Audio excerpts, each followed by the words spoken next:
Assalamualaikum warahmatullahi wabarakatuh. Selamat pagi Ibu Jatut dan teman-teman semua. Kami dari kelompok 2 akan mempresentasikan hasil diskusi kami mengenai landasan biologis pada bahasa. Adapun anggota kelompok kami diantaranya, yang pertama itu ada Dini Ayudhistira, kedua ada Sasti Auliana Putri, ketiga ada Maulida Aulia, yang keempat ada Agnes Safitri, kelima ada Salsa Berlianti Arianto, yang keenam ada saya sendiri, Atbel Junis Diranggata Sitinjak. Ketujuh ada Rido Ahmad Subekti, dan yang terakhir ada Fadel Azwar Atalarik. Baik, untuk topik pembahasan kita, di sini ada 3 topik pembahasan dan yang diakhiri nanti dengan kesimpulan. Yang pertama itu ada perkembangan alat ujar, yang kedua ada struktur mulut manusia versus binatang, yang ketiga ada kaitan biologi dengan bahasa, dan akan diakhiri dengan kesimpulan. Baik, untuk pembahasan akan disampaikan oleh anggota kelompok 2. Untuk anggota kelompok 2, kami persilakan. Yang A. Perkembangan alat ujaran. Perkembangan alat ujaran manusia menunjukkan evolusi yang kompleks dan sempurna dibandingkan makhluk hidup lainnya. Proses ini dimulai sejak 3 miliaran tahun yang lalu dengan munculnya organisme uniseluler, diikuti oleh evolusi ikan tanpa rahang atau agnatha, amfibi dengan paru-paru dan laring, hingga reptil dengan sistem pernapasan lebih aktif yang menggunakan rongga dada dan laring untuk menghasilkan suara. Materi selanjutnya, perkembangan mamalia sekitar 70 juta tahun yang lalu. Pada masa itu, mamalia pertama mulai muncul. Seiring waktu, terjadi perkembangan biologis lainnya yang berkaitan dengan produksi suara. Struktur-struktur penting yang berkembang antara lain, yang pertama, bentuk awal epiglotis, penutup saluran pernapasan saat menelan makanan mulai terlihat. Meskipun posisinya masih sangat dekat dengan mulut dan terletak di bagian atas tenggorokan. Yang kedua, tulang suara termasuk arytenoid, cricoid, dan thyroid yang terlibat dalam pengaturan pita suara. Tulang arytenoid dan cricoid mulai menjalankan fungsi yang lebih signifikan. Perkembangan penting lainnya adalah munculnya tulang tiroid dan cikal bakal selaput suara. Dengan keberadaan paru-paru dan selaput suara, getaran dari selaput ini mulai dapat dikendalikan. Selain itu, alat pendengaran juga mulai mengalami perkembangan. Dengan adanya struktur alat ujaran seperti ini, akibatnya mamalia seperti monyet dan kambing mampu menghasilkan suara.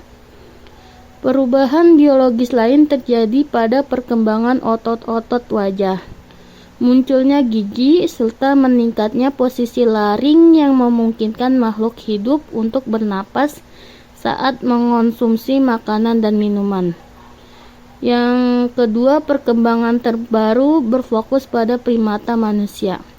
Organ-organ pada manusia yang berfungsi untuk menghasilkan suara seperti paru-paru, laring, faring, dan mulut pada dasarnya mirip dengan yang ditemukan pada mamalia lainnya.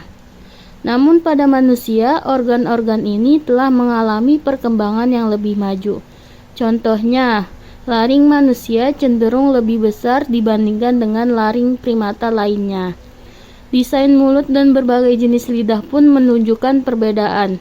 Seperti lidah manusia lebih fleksibel dan desain mulut manusia lebih kompleks.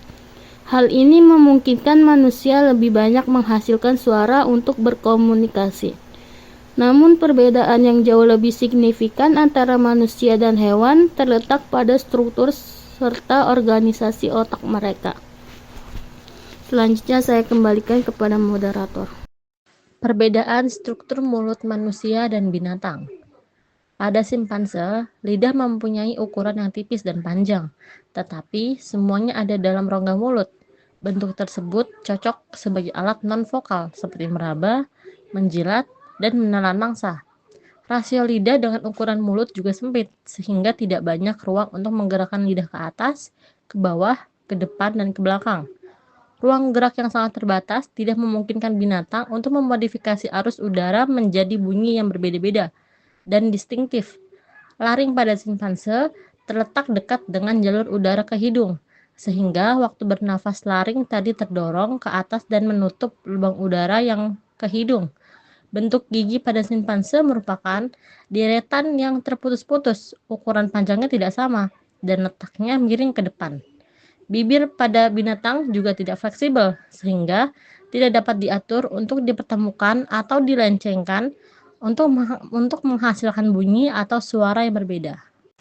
Secara proporsional, rongga mulut manusia lebih kecil.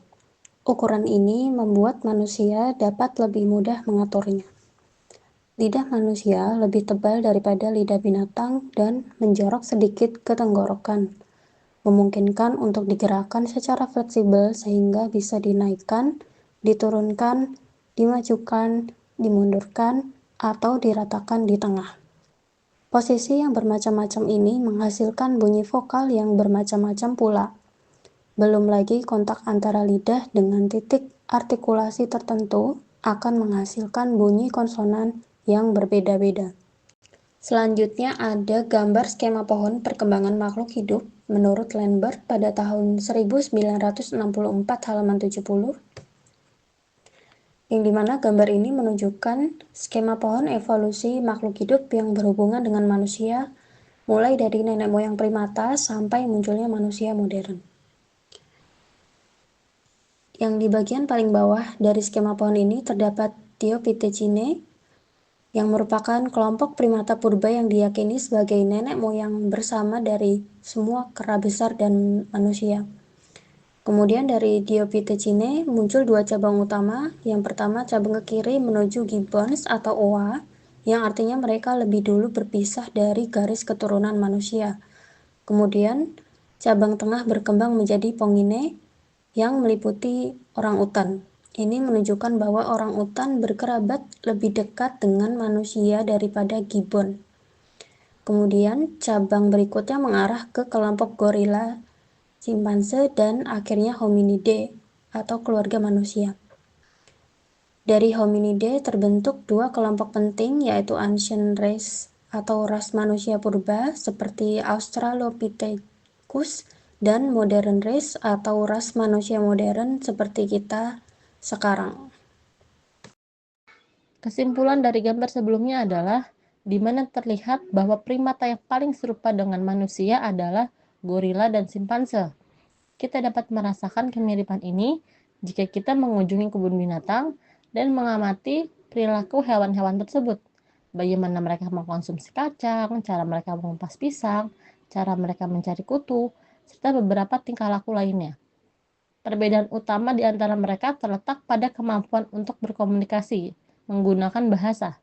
Kemampuan ini bersifat genetik, yang berarti manusia mampu menggunakan bahasa sedangkan primata lainnya tidak. Disebabkan oleh perbedaan komposisi genetik di antara kedua kelompok primata tersebut. Hal ini sangat terlihat pada struktur biologis dari alat vokal mereka. Pembahasan selanjutnya yaitu lidah simpanse panjang dan ramping, berada sepenuhnya dalam rongga mulut sehingga gerakannya terbatas dan tidak dapat menghasilkan suara kompleks. Sebaliknya, rongga mulut manusia lebih kecil dan lidahnya lebih padat serta fleksibel, memungkinkan artikulasi suara yang beragam. Gigi manusia tersusun rapi dan bibirnya fleksibel, membantu menghasilkan berbagai bunyi seperti M, P, F, dan lain-lain. Poin selanjutnya, paru-paru manusia juga beradaptasi dengan baik untuk berbicara, memungkinkan kontrol aliran udara saat berbicara, bernyanyi, atau diam. Kemampuan berbahasa manusia merupakan hasil dari perbedaan struktur biologis dan genetik dibandingkan hewan lain, termasuk simpanse. Berikutnya materi tentang kaitan biologi dengan bahasa. Bahasa tidak hanya terkait struktur mulut, tetapi juga erat hubungannya dengan proses biologis, terutama dalam pemerolehan bahasa pada anak. Di seluruh dunia, anak-anak melalui tahapan yang sama. Yang pertama, 6-8 minggu, anak-anak mulai bersuara. Yang kedua, 6 bulan, anak-anak mulai berceloteh. Tahap ketiga, umur 1 tahun, mulai mengucapkan kata-kata. Pada saat 2 tahun, mulai menyusun frasa 2 kata. Dan tahap selanjutnya, 4-5 tahun, mulai berbicara dengan lancar. Seseorang dapat belajar bahasa secara alami hanya jika proses tersebut terjadi dalam rentang usia tertentu, yaitu antara usia 2 hingga sekitar 12 tahun. Setelah melewati usia 12, individu tidak akan mampu menguasai pengucapan bahasa itu dengan sempurna. Dengan informasi yang ada, pandangan saat ini tentang bahasa menunjukkan bahwa bahasa merupakan fenomena yang bersifat biologis, khususnya dalam konteks biologi perkembangan. Waktu dan cara munculnya elemen bahasa adalah isu yang terkait dengan genetik. Seseorang tidak memiliki kemampuan untuk mempercepat atau memperlambat kemunculan salah satu elemen bahasa. Baik, adapun kesimpulan pada materi kita kali ini ialah bahasa manusia memiliki dasar biologis yang kuat, didukung oleh evolusi alat ujar seperti rahang, lidah, dan paru-paru.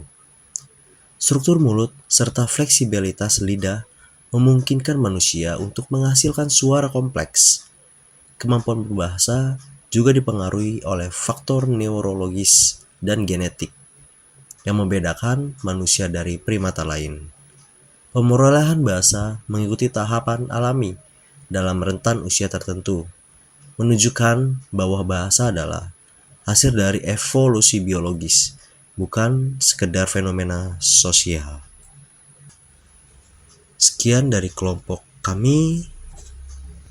Kurang lebihnya mohon maaf. Semoga pembelajaran dan materi kita hari ini akan sangat berguna untuk kita di kemudian hari. Saya akhiri. Wassalamualaikum warahmatullahi wabarakatuh.